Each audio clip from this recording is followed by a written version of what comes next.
Assalamualaikum warahmatullahi wabarakatuh. Perkenalkan, saya Intan Rawit Sapanti, salah satu dosen program studi Sastra Indonesia, Universitas Ahmad Dahlan. Dalam video PDD UKT-PT kali ini, saya akan menjelaskan poin pengajaran. Adapun mata kuliah yang akan saya jelaskan deskripsinya adalah mata kuliah pragmatik yang sesuai dengan kepakaran saya dalam bidang ilmu linguistik. Adapun penjabaran mata kuliah ini meliputi 3 komponen, yaitu delivery, interaction, dan assessment. Berikut merupakan deskripsi singkat mata kuliah pragmatik. Mata kuliah ini berbobot 2 SKS, dan mata kuliah ini memperkenalkan mahasiswa terkait kajian bahasa kaitannya dengan konteks. Capaian pembelajaran atau CPL Prodi yang dibebankan pada mata kuliah ini terdiri dari 2 CPL, yaitu pertama, mahasiswa mampu menganalisis fenomena kebahasaan dan kesastraan secara interdisipliner. Kedua, mahasiswa mampu mengidentifikasi dan menganalisis masalah kebahasaan dan kesastraan dalam perspektif budaya. Dalam 14 kali pertemuan, mahasiswa akan mempelajari bahan kajian sebagai berikut. Yang pertama, pengantar dan sejarah pragmatik. Yang kedua, situasi tutur dan tindak tutur. Ketiga, tuturan performatif dan konstantif. Keempat, presuposisi, implikatur, dan entailment. Kelima, deiksis. Keenam, prinsip kerjasama. Dan yang terakhir adalah prinsip kesopanan. Interaksi pembelajaran dilakukan secara luring dan daring. Secara daring, interaksi dosen dan mahasiswa dilakukan melalui e-learning UAD, di mana mahasiswa dapat menyimak materi pembelajaran, mengerjakan kuis, serta mengumpulkan dokumen tugas. Pembelajaran secara luring dilakukan secara langsung di kelas dengan memperhatikan protokol kesehatan yang berlaku di UAD. Pendekatan dari pembelajaran ini adalah student-centered learning dengan menggunakan beberapa metode. Yang pertama adalah discovery learning, kemudian small group discussion, contextual learning, problem-based learning, serta project-based learning. Mahasiswa berperan aktif di dalam kelas untuk berdiskusi, bertanya jawab, serta berkolaborasi untuk menyusun artikel jurnal sebagai tugas akhir mahasiswa. Asesmen pada perkuliahan ini terdiri dari 2 CPMK dan 4 sub CPMK. Setiap sub CPMK terdiri dari indikator-indikator yang memuat bobot pada bentuk tugas maupun ujian, UTS dan UAS. Indikator ini telah tertulis di RPS dan dijelaskan pada kontrak belajar di awal perkuliahan. Adapun final project untuk mata kuliah ini, mahasiswa menyusun proposal penelitian terkait kajian pragmatik. Berikutnya saya akan menampilkan satu sesi pertemuan pembelajaran pada mata kuliah ini. Demikian yang dapat saya sampaikan. Terima kasih dan Assalamualaikum warahmatullahi wabarakatuh.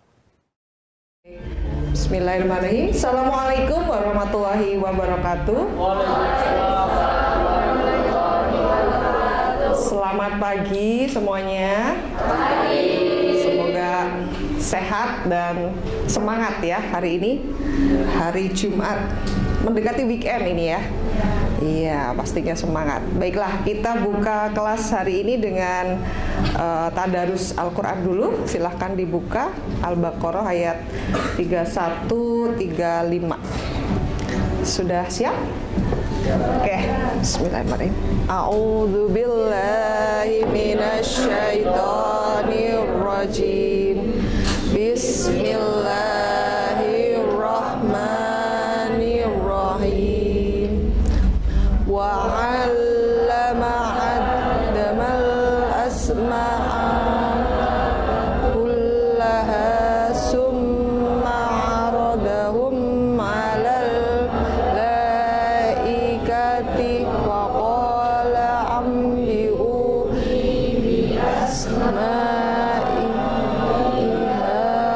haula'i in kuntum shadiqin. Qalu subhanaka la ilma lana illa ma 'allamtana innaka antal halimul hakim.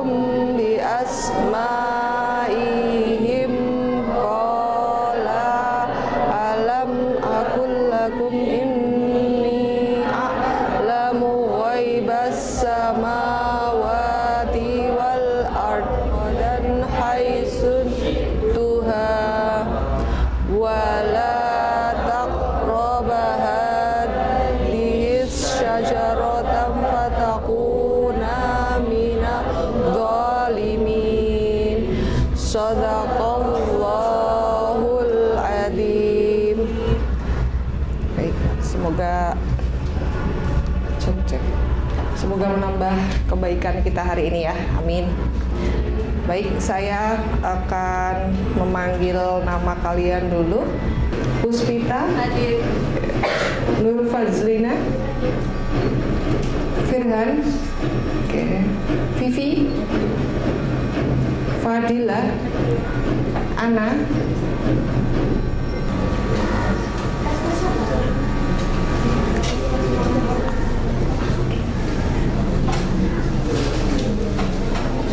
Oke, hari ini kita menginjak pertemuan yang kedua. Kita akan membahas tentang situasi tutur dan tindak tutur. Jadi tidak semua tuturan itu ada maksud, ada udang di balik batu ya kan?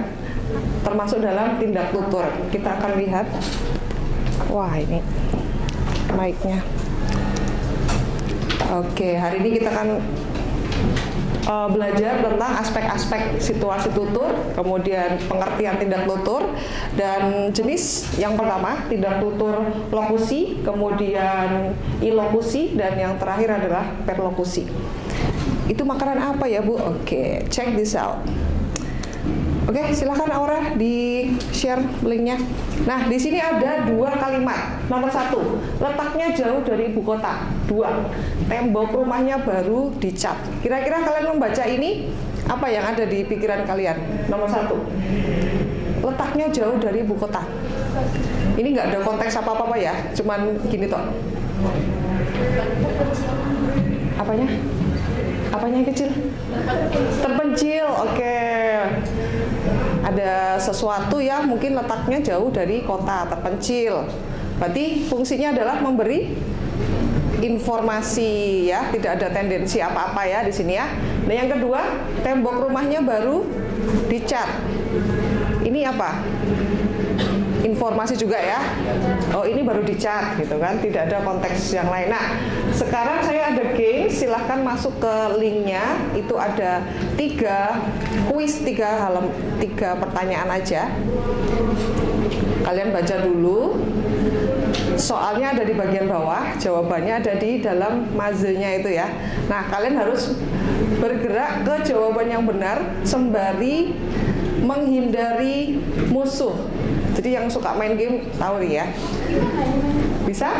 Mainnya itu kalian yang ada di tengah. Jadi musuhnya yang monster-monsternya itu akan menghalangi kalian. Kalian harus nyari jawaban yang benar. Pac-Man, yes, that's right. Oke, let's see. Yang mana Bu yang best? Yang apa? Kita yang merah berarti ya Bu? Iya. Kalian yang Oke, let's see. Mati.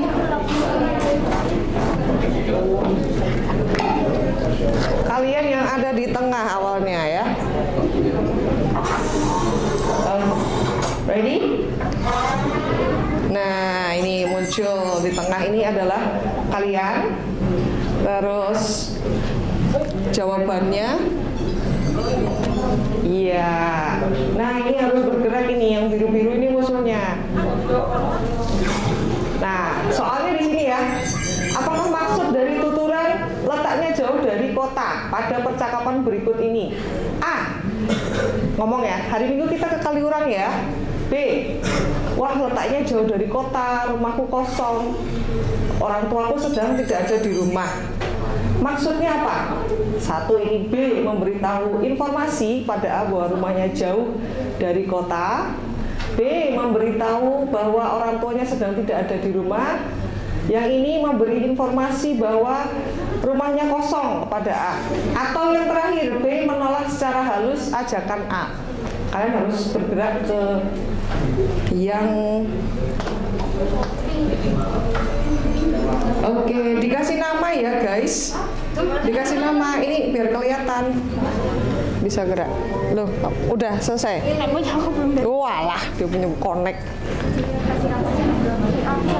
Di akhir, kalau udah selesai nanti ada namanya. Oh, nggak ada namanya ya? Enggak.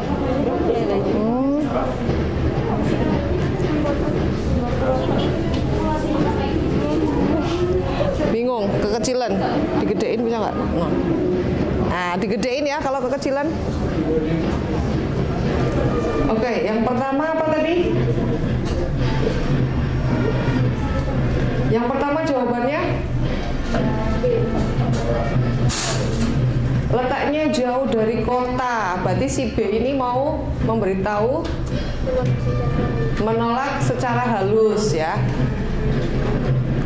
Yang kedua, soalnya apa tadi yang kedua? Letaknya jauh dari kota ya. Telah dibuka warung sate Tegal, letaknya jauh dari kota. Jadi maksud dari tuturan ini adalah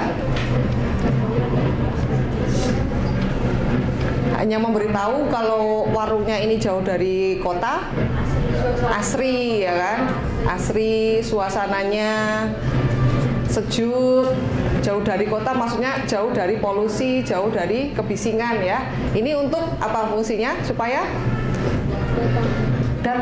datang ke warung sate Tegal ya. Ini untuk promosi. Oke, berikutnya yang terakhir. Temboknya baru dicat. Maksud dari tuturan ini ketika ada kalimat berikutnya, bajunya adik kotor. Memperingatkan ya, hati-hati jangan mendekati temboknya. Oke, let's go. Jadi dari tuturan-tuturan tersebut ada situasi. Kira-kira aspek-aspeknya apa saja ya? Yang pertama yang paling menentukan adalah siapa yang berbicara dan siapa yang diajak berbicara. Nah, kalau dalam pragmatik disebutnya penutur dan lawan tutur. Jadi siapa yang ngomong kepada siapa itu akan berpengaruh ya. Misalnya siapa? Rehan nanya sama Dava ya. Si Adel kemana gitu kan? Terus si Dava jawabnya, oh Adel sama Malinda, Malinda di kafe gitu kan. Nggak nyebut-nyebut Aura. Siapa tadi? Nanya siapa? Adel ya. Karena dua orang ini sama-sama punya pengetahuan bersama bahwasanya Adel sama Malinda itu adalah teman dekat. Jadi ketika dibilang, oh Malindanya di kafe, berarti Adelnya juga di kafe. Nah, itu. Jadi penutur dan lawan tutur sangat menentukan. Yang kedua, konteks tuturan ya. Konteks itu adalah yang mempengaruhi background knowledge-nya ya. Misalnya tadi rumahnya baru dicat ya kan. Terus ada adik datang bajunya kotor. Berarti konteksnya adalah adik bajunya kotor, temboknya baru dicat. Ya kan, itu adalah sebuah konteks ya. Kalau nggak ada konteks, tadi kalian cuma baca temboknya baru dicat, cuman gitu toh. Ya, cuman ngasih informasi aja. Oke. Tujuan, nah tujuannya ini macam-macam ya. Tadi ada yang, kamu pagi banget datangnya gitu. Tujuannya untuk menyindir. Tadi ibunya ngasih tahu kalau, wah kamarnya bersih banget gitu. Padahal kebalikannya ya, anomali ya. Memberi perintah ya, memberi perintah. Berikutnya tuturan sebagai bentuk tindakan atau aktivitas. Bisa jadi dengan ngomong letaknya jauh dari kota, itu adalah apa? Menolak ya. Bisa jadi untuk menolak. Jadi ngomong sembari menolak gitu. Jadi satu sekali dayung 23 terlampaui gitu ya. Oke. Tuturan sebagai produk tindak verbal. Tadi bisa juga untuk menyuruh ya, tindak. Jadi ini adalah aspek-aspek situasi tutur yang mempengaruhi sebuah tuturan itu kita sebut sebagai tindak tutur. Oke, sampai di sini ada pertanyaan? Belum, Mas. Oke, aman ya. Nah, berikutnya panjang banget. Sajane apa tuh tindak tutur kalau tadi itu kita bahas tadi. Jadi sifatnya ada situasi ya, kata kuncinya ada situasi, ya kan? Terus tergantung kemampuan dari masing-masing individu. Ada nggak yang nggak dongan gitu loh? Teman kalian atau punya saudara itu yang orang paham loh maksudnya? Ada ya yang ini berarti nggak connect itu, ada struktur di kepalanya itu yang nggak bagus gitu. Kalau kita ngomong kayak gini kan sudah paham ya? Bensin kuntek gitu kan, ya kita ya wes ya itu teman gak ada akhlak ya. tidak berakhlak.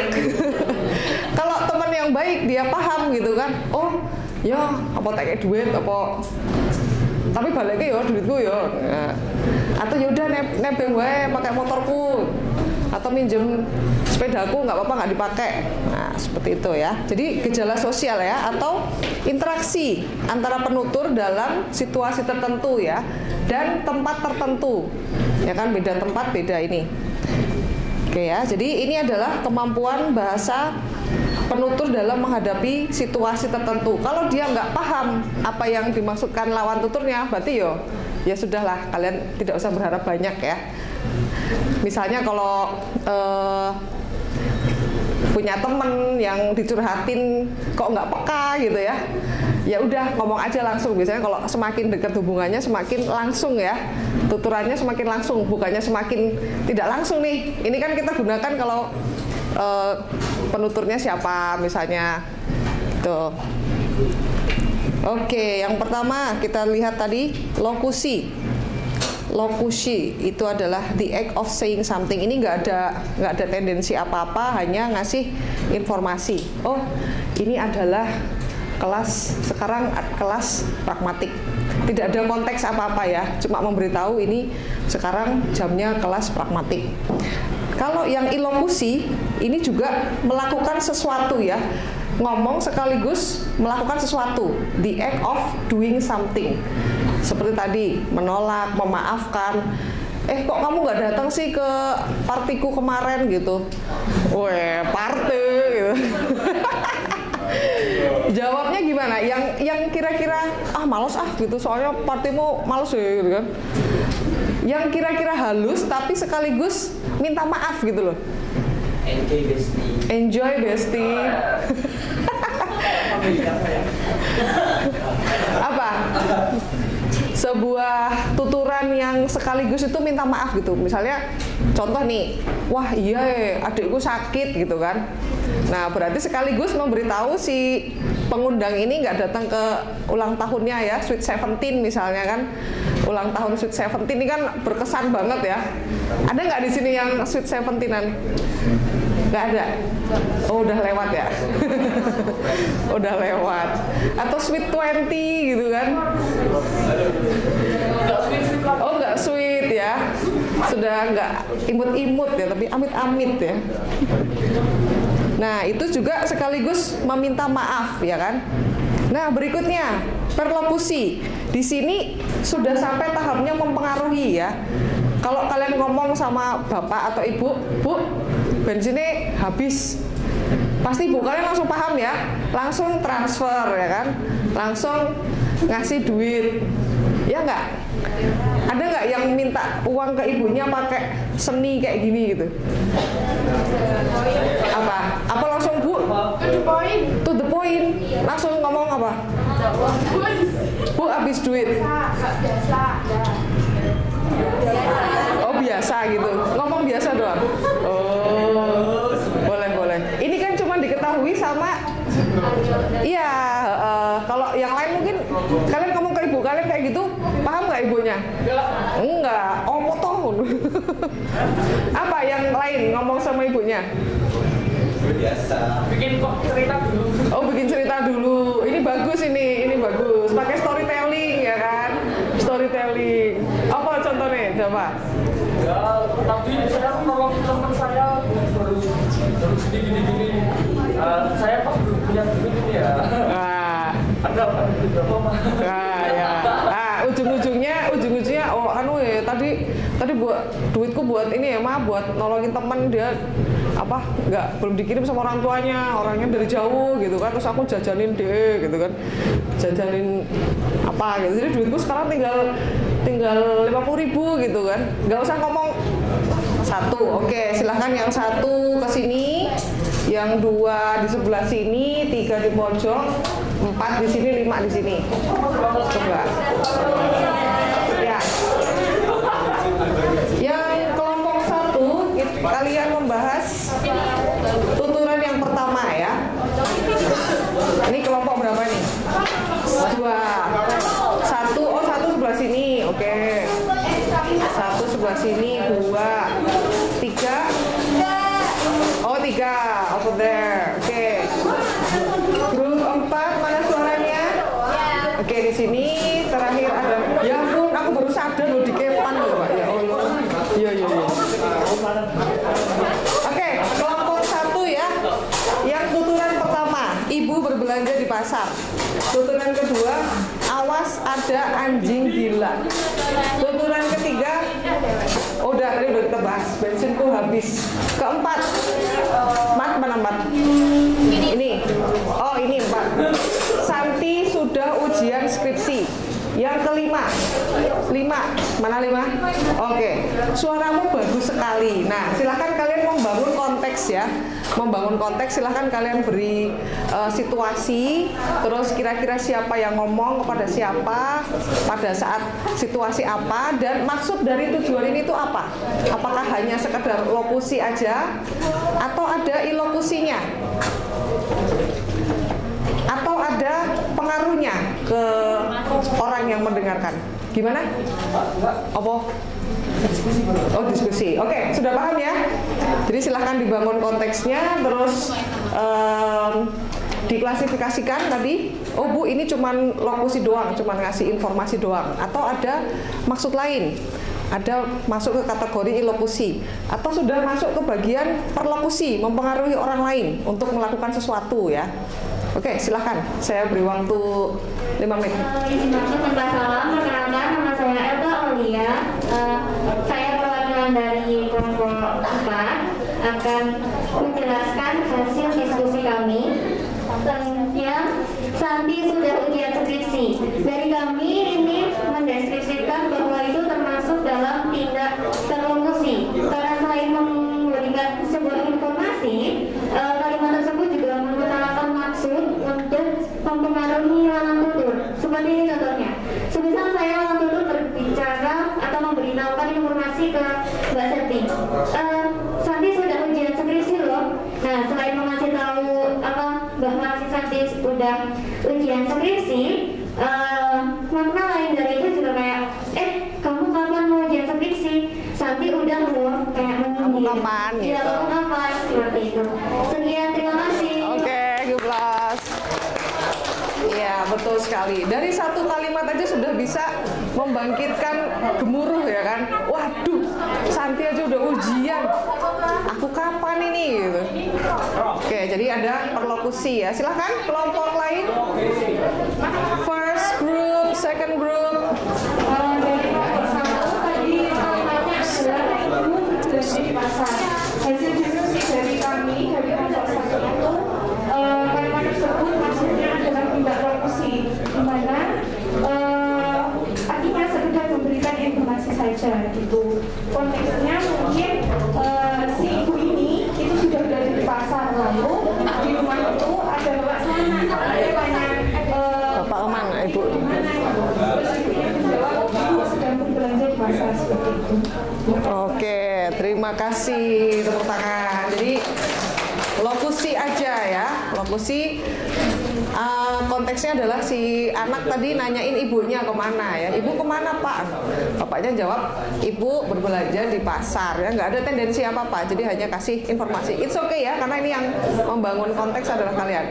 Oke, berikutnya. Ya, memang suaramu bagus sekali itu biasanya sebagai sindiran, bisa sebagai pujian beneran, karena ada beberapa yang memang suaranya bagus tapi dia ngomong suaramu jelek, tapi ada yang suaranya jelek tak dikatain suaramu bagus. Nah, dan itu perlokusi pengaturan yang dimaksud atau pengaruhnya lawan tuturnya, jadinya tergantung persepsi gitu Bu. Ya Kak, ini kalian yang mutusin. Oh, oke. Apa jadinya yang mana? Pakai situasi yang mana? Situasi yang semisal bikin situasi. Iya, bikin sendiri. Situasi semisal saya nyanyi sebatan. Wah, suara bagus banget. Nah, itu ada kadang kalau orang lain semisal si Ardian ngomongnya pasti, wah suaramu bagus banget dan terima kasih. Sudah. Nah, Tadi maksudnya perlokusi mempengaruhi biar apa? Biar si penuturnya. biar penuturnya langsung diem aja. Oh ya, oke. Oke, give applause. Kok main lompat tali. Iya betul sekali. Jadi kalau sudah sampai perlokusi, maksudnya adalah biar si yang nyanyi ini diam gitu ya. Suaramu apik tenan. Makasih gitu. Malah lanjut nyanyi gitu. Yaudah aku nyanyi satu lagi ya wis. Berikutnya nomor 3. Oke, tadi dari 3 tindak tutur, any question? Sudah jelas? Jelas. Oke, nanti bisa dipraktekkan di kehidupan sehari-hari ya. Di semua satu kelas sudah paham nih. Wah, ini mestinya enggak nih. Kamu ngomong ini maksudnya apaan nih gitu kan? Apa cuma kasih info doang? Apa ada tindak tutur lain? Nah, itu bisa kita bergantung dari tadi ya aspek situasi tutur. Siapa yang ngomong ya, penutur, lawan tutur, kemudian konteksnya, kemudian apakah ini sebagai verbal ya? Ya, ada tujuannya apa? Tujuan dari situasi ini tuh apa? Oke, ada pertanyaan untuk materi hari ini? Tidak ada. Tidak ada berarti nanti kita kerjakan kuis ya. Kuis. Baik, cukup sekian untuk hari ini. Terima kasih semuanya sudah berpartisipasi dengan baik.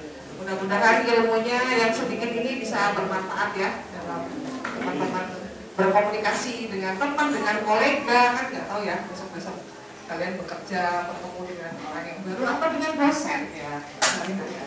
Baik, saya tutup pertemuan hari ini. Assalamualaikum warahmatullahi wabarakatuh.